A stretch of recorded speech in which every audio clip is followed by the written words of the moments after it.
Reka tubashimire kandi tubaha ikaze mwe mukurikira amakuru yacu gatanu kuri gatanu. Amakuru yacu y'aka kanya nuko mu Burundi perezida w'igihugu cy'u Burundi Evariste Ndayishimiye ngo yabashaka kwikiza umuyobozi w'ishyaka riri ku butegetsi ariwe Reveriyano Ndikuriyo uhagarariye ariwe munyamabanga mukuru w'ishyaka riri ku butegetsi CNDD-FDD. Ibyo akaba bikoze ashaka kubikora nyuma y'uko yakomeje kugenda asimbuza abayobozi batandukanye mu buyobozi butandukanye bw'iki igihugu. Amakuru yacu ateye ate rero? Biteye bitya nyuma y'uko perezida w'igihugu cy'u Burundi Evariste Ndayishimiye agiye akora impinduka zitandukanye mu ishyaka riri ku butegetsi ariryo CNDD-FDD, yatangaje ko yaba ashaka kwikiza umuyobozi w'iri shyaka riri ku butegetsi ariwe Reveriyano Ndikuriyo nyuma y'uko ngo batari kumvikana neza. Akaba ibi ashaka kubikora kubera ko Reveriyano Ndikuriyo ariwe afite ububasha bukomeye mu gutegura manda ya kabiri yo mu mwaka w'2027 ya perezida. Mu mpera za Mutarama, Evariste Ndayishimiye yatangije igitero cy'iminsi 3 ku ishyaka riri ku butegetsi rya CNDD-FDD ndetse ngo yakurikiwe na kongere y'igihugu. Nkuko rero amakuru aturuka Igitega yemeza avuga ko Ndayishimiye yashakaga gukoresha kongere mu gukuraho gukuraho umunyamabanga w'iri shyaka riri ku butegetsi Reveriyano Ndikuriyo ku mwanya wo kuba umunyamabanga mukuru wa CNDD-FDD. Amakuru rero dukura Igitega akomeza ashimangira ko amakimbirane akomeje kuba menshi hagati y'ubutegetsi bw'u Burundi ndetse n'uyu muyobozi w'igihugu ariwe Evariste Ndayishimiye ndetse n'umuyobozi w'ishyaka riri ku butegetsi Reveriyano Ndikuriyo. Nyuma rero y'aya makimbirane adasanzwe hagati ya Reveriyano Ndikuriyo ndetse na Evariste Ndayishimiye, nibwo uyu muyobozi w'igihugu ngo ashaka kwikiza uyu muyobozi w'iri shyaka riri ku butegetsi Reveriyano Ndikuriyo. Ndayishimiye ntabwo nk'uko amakuru abitangaza Igitega avuga ko Ndayishimiye adakunzwe n'abayobozi ba leta ndetse n'abasirikare. Ikindi kandi ngo nta nubwo abaturage b'Abarundi bishimiye uyu muyobozi w'iki gihugu perezida Evariste Ndayishimiye, cyane cyane ngo bakaba baratewe agahinda n'akababaro nyuma y'uko afunze imipaka imuhuza n'igihugu cy'u Rwanda. Perezida Evariste Ndayishimiye w'u Burundi ubu amakuru hari ngo ashaka gusimbuza abayobozi b'ingabo z'iki igihugu nyine nk'uko bikomeza kugenda bitangazwa n'amakuru aturuka Igitega. Uyu nyine Evariste Ndayishimiye ngo ashaka gusimbuza abayobozi b'ingabo mu myanya ikomeye muri iki igihugu ndetse no mu ishyaka riri ku butegetsi rya CNDD-FDD. Perezida rero w'u Burundi Evariste Ndayishimiye arashaka gusimbuza abayobozi b'ingabo mu myanya ikomeye ya CNDD-FDD ndetse n'abasivile kubera umubano uriho ubu n'abajenerali b'ingabo. Amakuru rero nk'uko akomeza kugenda abitangaza, Evariste Ndayishimiye yirukanye uwahoze ari umuyobozi mukuru muri perezidanse y'u Burundi ariwe Gabriel Nizigama azwi ku izina rya Tibiya, ndetse n'uwahoze ari maneko mukuru Major General Etienne Ntakarutimana. Yafashe kandi uwahoze ari minisitiri w'intebe General Alain Guillaume Bunyoni ko yaje kumukorera ibintu bidasanzwe, aho yaje no kumufunga Burundi. Ibyo bikaba rero byaragize ingaruka ku cyizere yari afitiwe n'abayobozi b'igisirikare ndetse n'abaturage muri rusange.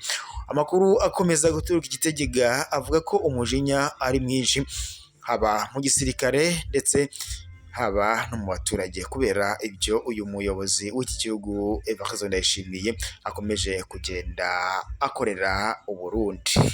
Amakuru rero avuga ko umujinya ngo wabo basirikare wariyongereye igihe ngo Ndayishimiye yakuyemo abajenerali b'ingabo mu nzego zifata ibyemezo muri CNDD-FDD.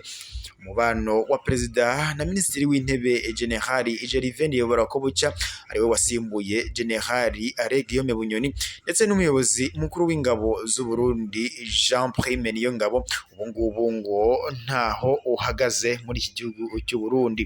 Amakuru aturuka hafi y'abari hafi ya Ndayishimiye avuga ko ngo uwahoze ari minisitiri w'u Burundi ushinzwe umuryango wa Afurika y'Iburasirazuba Ezekiel Nibigira ashobora gusimbura uyu muyobozi w'ishyaka riri ku butegetsi Reveriyano Ndikuriyo ahagarariye CNDD-FDD ku mwanya w'umunyamabanga mukuru wa CNDD-FDD, ariko amasoko amwe n'amwe aha amahirwe wahoze ari umuyobozi w'imbonerakure Depite Denise Karera usanzwe ari umunyamabanga w'igihugu wa CNDD-FDD, umuyobozi w'imbonerakure Eric Shimirimana umunyamabanga wa CNDD-FDD ushinzwe ibibazo bya politike n'amategeko Jean Marie Nimuhirwa.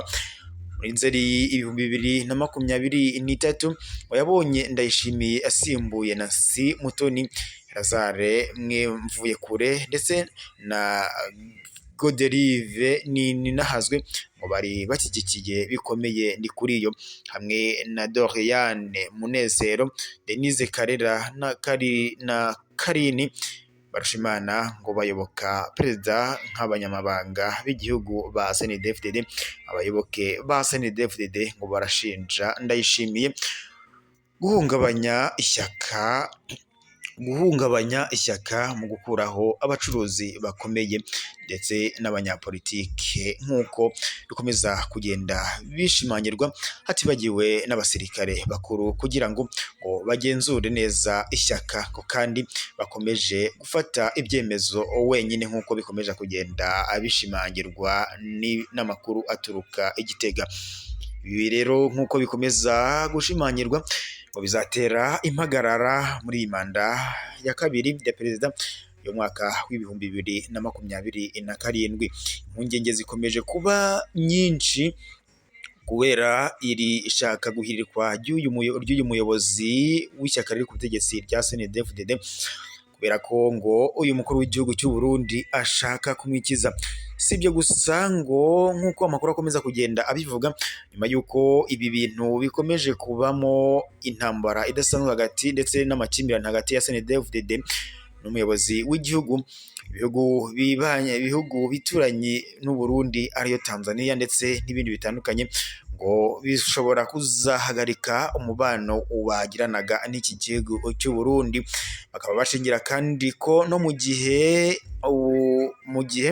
uyu yari minisitiri w'intebe w'u Burundi Guillaume Bunyoni yafungwaga ndetse nabo bakoranaga ubucuruzi b'abanyatanzania nabo ngo baje gufungwa, bikaza gutuma umubano usa naho ukendereye hagati y'uyu muyobozi w'igihugu cy'u Burundi ndetse n'igihugu cya Tanzania nk'uko bikomeza kugenda bitangazwa.